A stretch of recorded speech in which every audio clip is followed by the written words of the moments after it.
It's the most wonderful time of the year, right?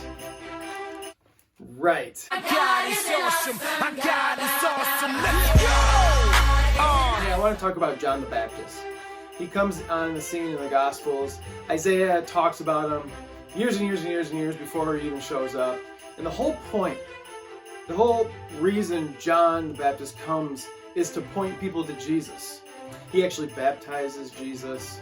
He's like kind of like the first hipster. He lives in the wilderness covered in camel hair, only eats locusts and honey.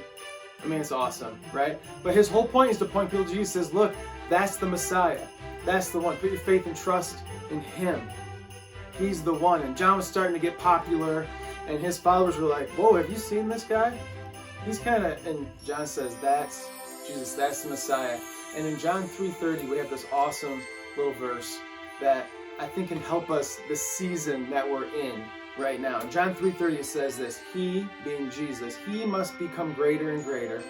I must become less and less. What if that was our theme as we step into this Christmas season, when we go to the family dinners, when we go to church, when we are in the living room with our family? What if this was our theme and we just constantly put that in our mind? He must become greater and greater. I must become less and less. And so my question is, how are you? How can you?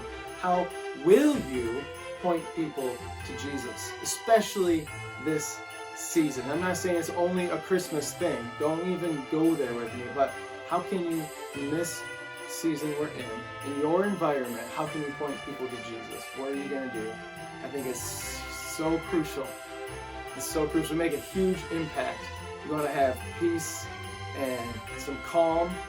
He must become greater and greater. I must become less and less. Hope you have a good one.